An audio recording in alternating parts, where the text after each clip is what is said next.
Hello folks and welcome to the Vertigo Tea Party and VR display. Today we are going to be taking a look at Audioshield. It's developed by Dylan Fitterer. You can pick it up on Steam for $19.99.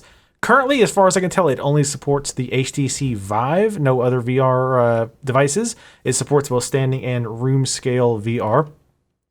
Basically, this is kind of a game like Guitar Hero, Audio Surf. In fact, it's by the same people who made Audio Surf and Audio Surf 2. Where you can play these songs. You have these songs available to you by default. You can also pick your own. I'm going to show you some of that details in just a second. But no, you can also get a mod for this. It is not officially supported as far as I can tell. I put directions in the video description, or I'll put a link to it rather.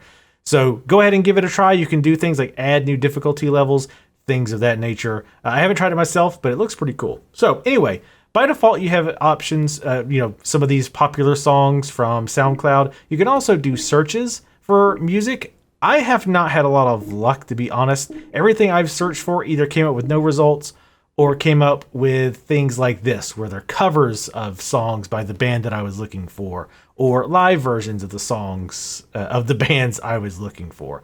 So you're probably going to want to either have the music available on SoundCloud somewhere, which I think you can access normally, or you're going to want your music locally on like an MP3. So I've got a few songs here. I picked video game music because I didn't want to get any content ID or videos or strikes for the music that I'm using. Also, I am recording this in post because as you see, this game gets quite physical and you don't need me just breathing into the mic heavily.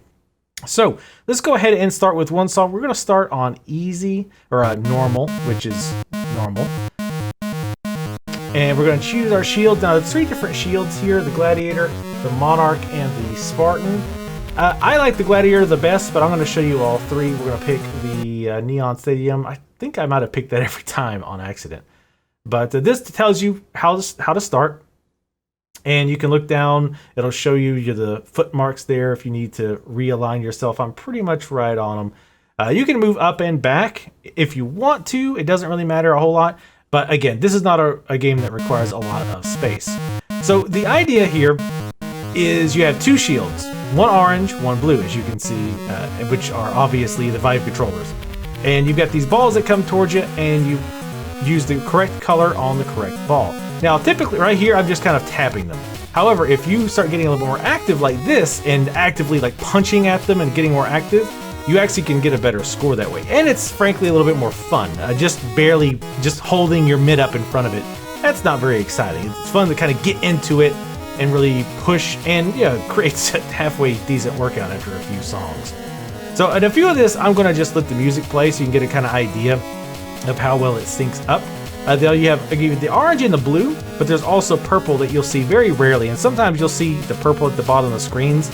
That means I'm putting my hands together. When you combine the blue and the orange, just like in real life, it turns to purple so that you can hit the purple balls. So I'm going to actually let the music play here a little bit without me blabbing so that you can kind of see how well it syncs up.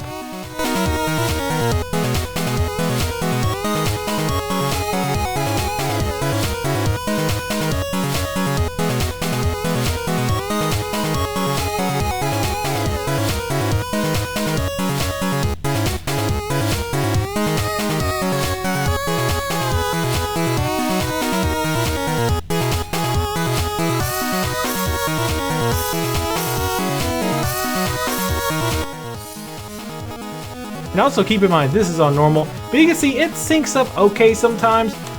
One thing that the little balls will do is that there's the purple, and I think purple's not used enough. Even in the higher difficulties, you'll see like maybe two purples during an entire 3 to 4 minute song. It's a bit silly. I wish they would actually use that more often. But again, this is on normal, the lowest difficulty setting. I guess they didn't want to have one called easy, so you wouldn't feel bad, because there's normal, hard, and harder, which easy, normal, and hard would make more sense, but whatever. But again, I think, even from watching this, I kind of did an experiment. When we first started, I was just barely tapping the balls. And I was wanting to see like the splashes. They seem to be more pronounced if you really punch into it. It also does track like how hard you punch. So like the hardest punch you throw, so to speak, it will actually show us at a scoreboard at the end here. And on normal, it's fairly easy. On some songs, though, even on normal, I've gotten confused. My biggest problem with this game, skill-wise anyway, is in my brain, I don't really think of these as colors. I think of them as sides, right? So you'll notice on this normal difficulty, on the left side, it's almost always blue. On the right side, it's almost always orange. The middle will alternate a little bit, but you don't tend to see like blue far on the right side or orange on the left side. Harder difficulties definitely mix that up a bit. And you can also notice that some of these colors are just like the ball, right? Just the ball, that's it. Some of them have longer tails, and just kind of like the, I guess the slide notes in Guitar Hero, you need to go through the entire thing. So if you go through halfway through it and then you move too early, you'll miss part of it. And you can tell you've missed by the color change on the balls. Now, I actually managed to not miss anything in this. I'm trying to get a little fancy here. But I actually didn't miss any here, so you're not going to see a good example of it. But when we do the harder difficulties, trust me, you absolutely will see me miss a few. So we're done here. You can see our results. Combined score, I guess that's probably just a combination of how many you got all together. We have a technical score, misses 0, most consecutive hits 2,043, a hit percentage is 100. Artistic expression, I think that's just how active you are maybe, but then they have physical activity. So I'm not quite sure what the difference between those two is. Max punch power, again, that's kind of like how fast you punch. And then on the right-hand side, you can see globally how many other people have played that specific song that it can match up to and how well they did score-wise. You can also compare yourself to friends, but I don't have anybody else who even has a VR headset, let alone this game. So let's pick another song, one that might sound a little bit familiar to my fellow nerds out there. We're going to pick the Monarch gloves. There's not a lot of difference with the gloves that you pick, or the shields, I guess you should say, other than just how they're designed. Like functionality-wise, I don't think there's any difference. I think it's just kind of like pick the one you like. So I have a really bad start here. Like sometimes it takes my brain a little bit to get into the groove here.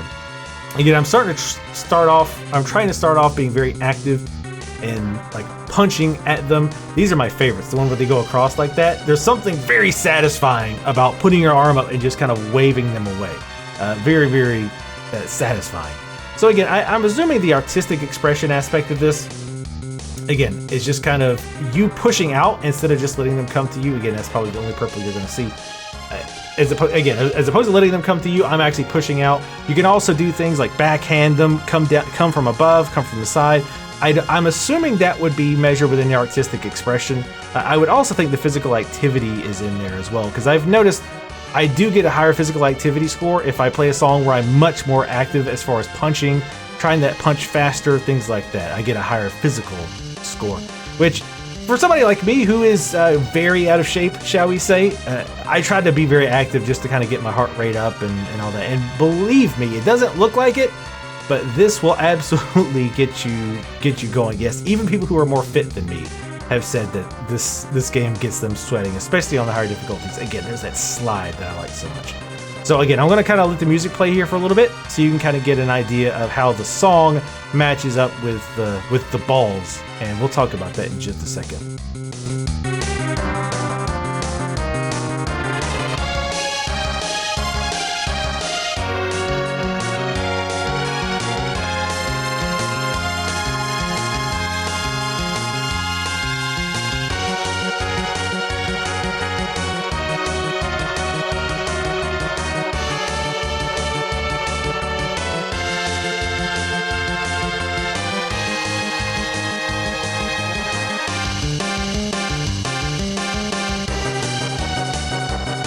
So you can see, like, the strong beats, it does seem to sync on, but then sometimes it feels like there's just some kind of random stuff in there that just kind of comes from nowhere. It seems like. So it doesn't sync up that great. That could use a little bit of tuning, but, you know, personally, I don't play a lot of these types of games. I think you can take a look at my not so great score there. I did much better on physical activity though, which honestly for me, again, who's using this as kind of a exercise stand-in, which it's not a full exercise stand-in, but you kind of get what I'm saying. Anyway, that's what I usually try to go for. Here we're going to actually try the Spartans. I don't like those very much. And so I make a very bad decision here to play the hardest difficulty with the Spartan shields. Not good because these are hard to use because they're kind of like bucklers on your wrists. So you can see how I'm having to twist my wrists here to get them to go straight. So this is quite strange. Now you're going to start seeing me mess up a lot because this is where you're going to see kind of where I was talking about before, where my brain, I just equate, okay, right side, use my right hand, left side, use my left side, use my left hand, right hand, use my right hand. I'm not really equating them to colors. So once I really get into it, if the colors are swapped, you'll see me miss it a lot. Like I'll try to hit the blue on the right side with my right shield a lot of the times. But again, you can see here it's getting much more difficult. Like the balls are coming much more often, and they're much more, they're swapping them out much more often as far as left and right side. So you're going to see a lot of orange on the left side, and you're going to see a lot of blue on the right side, which I like that because I do like that. I'm not very good at it, but it feels nice when you get it because you're crossing your arms back and forth, and a lot of times they come so quick, and because they alternate, you're kind of having to cross your arms over each other and block and move your body to try to catch them all very quickly, and it feels really rewarding when you nail it.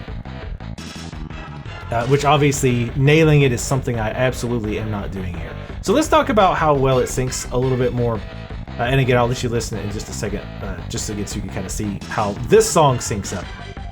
But the syncing is okay.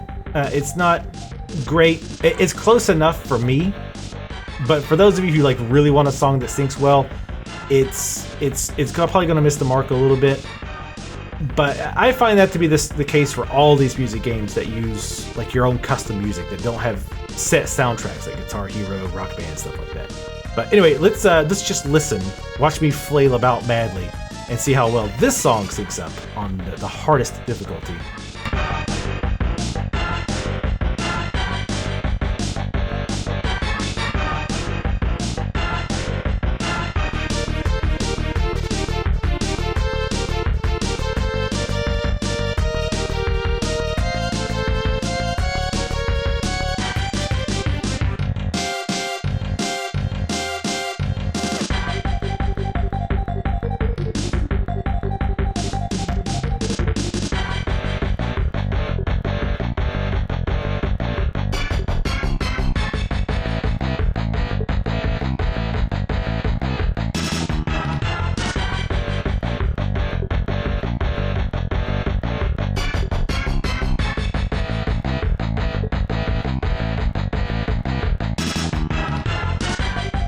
So yeah, I think the only way this could have been more embarrassing is if I would have had a webcam watching me as I did it. Which this is definitely one of those games that's going to make you look like a total goofball. But if you're into VR, you've already passed that. You've passed that stage of really giving a damn how goofy you look, because there's no way to use VR without looking stupid. But that's okay, because it's fun as hell regardless. So that's Audioshield. I almost said Audiosurf. I keep actually almost saying Audiosurf. In fact, I might have already did that once or twice during this recording. But yeah, it's definitely a lot of fun. $19.99 feels a little bit expensive. I feel like I say that about all the VR games that aren't free. I feel like they're all about $5 too much. That's probably partially going to be kind of an earlier adopter tax, so to speak. So for $20, it's one of those games, the way I can justify it, one, it is a lot of fun, especially in the higher difficulties. It's a lot of fun because you're moving around a lot, you're crossing your arms up, all that stuff. On the lowest difficulties, it's just like you're not really that active. It's still fun, but it's a lot less rewarding. For anybody who's played these types of games before, I highly suggest at least playing on hard, if not hardest. Just because, again, it kind of gets you moving around, get your whole body moving around, your arms, you're punching at it, and it just overall feels more engaging and more interesting. Definitely check this game out if you have a Vive. Like I said, $20 might be a bit much. I can kind of justify it because it's a game that I can go back to. Like I can say, oh, you know what? I feel like playing some Audiosurf today, or I need to get a little exercise in. So I'm gonna play about 10 to 15 minutes of the Vive on the hardest to get just a little bit of activity in. But yeah, it's quite a lot of fun. It's a little buggy. It can be a little flaky trying to get some of your music, especially if it's on external drives. But for the most part, it works pretty good. Anyway, thank you guys for watching. If you'd like to see more, make sure you go ahead and subscribe. Thank you guys for watching. Make sure to leave comments, and I will see you next time.